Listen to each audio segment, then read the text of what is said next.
అదే RTV app వార్తల్ని క్షణాల్లో చదివే అవకాశం ఉంటుంది. ఒక న్యూస్ పేపర్, ఒక టెలివిజన్ ఛానల్ మీ చేతుల్లో ఎప్పుడూ ఉంటాయి. నేను 2019 నుంచి 21 వరకు జరిగిన మొదటి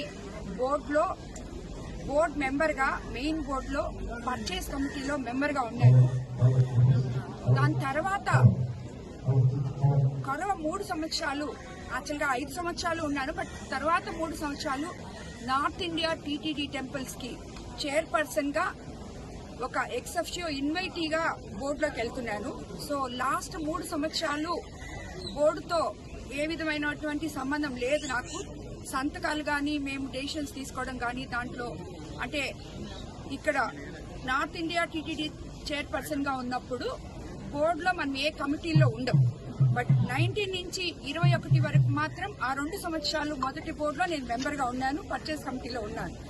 పర్చేస్ కమిటీ ఎంతవరకు అంటే, నిన్న ఎవరో తెలియకుండా 5 సంవత్సరాలు నేను పర్చేస్ కమిటీలో ఉన్నాను అని కూడా అంటున్నారు. బట్ అది కరెక్ట్ కాదు. నేను 2 ఏళ్లు ఉన్నాను, దాని తర్వాత లేను. బట్ పర్చేస్ కమిటీ ఎంతవరకు అంటే, మనము అక్కడ కూర్చొని ఎంత ప్రొక్యూర్మెంట్ కావాలి, ఎవరు ఎన్ని టెండర్లు వచ్చాయి, దాంట్లో ఏది L1 వచ్చింది, ఇలాంటివి చూడడానికే పర్చేస్ కమిటీ. అంతకు మించి అది చూసి మళ్ళీ మేము మెయిన్ బోర్డు ముందు పెడతాం. ఒక 3, నేను, పార్థసారథి గారు, ఇంకొక 2 ఉన్నాము. అది చూసి బోర్డు ముందర పెట్టేస్తాం. బోర్డు డెసిషన్ తీసుకుంటుంది. దాని తర్వాత అఫీషియల్స్ డెసిషన్ తీసుకుంటారు మిగతా వాటికి అన్నిటికీ. అంతేగాని బోర్డు మెంబర్లకి నా పర్చేస్ కమిటీలో ఉన్న నాకు ఇలాంటివి ఎటువంటి సంబంధం లేదు యాక్చువల్గా. ఎందుకంటే టెక్నికల్ గా చాలా మంది అఫీషియల్స్ ఉన్నారు అక్కడ. చాలా ప్రాసెస్, అది కరెక్టా కాదా అని డిసైడ్ చేయడానికి చాలా ప్రాసెస్ ఉంది. ఆ ప్రాసెస్ అన్ని చూసుకోవడానికి చాలా మంది అఫీషియల్స్ ఉన్నారు.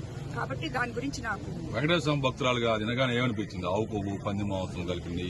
ఏదైనా గానీ మన ప్రభుత్వం ప్రజల ప్రభుత్వం. చంద్రబాబు నాయుడు గారు దాని మీద ఎంక్వైరీ వేయించారు. ఆయన ఇప్పుడు ఒక రిపోర్ట్ ప్రజల ముందు ఉంచారు. తర్వాత మన గవర్నమెంట్ ఇప్పుడు సిట్ వేసింది. ఏది నిజమో ఏది కాదో మన ప్రభుత్వం రేపు ప్రజల ముందే పెట్టద్ది. అన్ని ఆల్రెడీ పెట్టారు రిపోర్ట్ ద్వారా. ఇది కూడా రాబోయే రోజుల్లో సిట్ ద్వారా ఏమి జరుగుతుందో తెలుసుకుంటారు. మరిన్ని వీడియోస్ కోసం ఛానల్ ని సబ్స్క్రైబ్ చేయండి. లేటెస్ట్ అప్డేట్స్ కోసం వాట్సాప్ ఛానల్ ని ఫాలో చేయండి. అండ్ లింక్ డిస్క్రిప్షన్ లో ఉంది.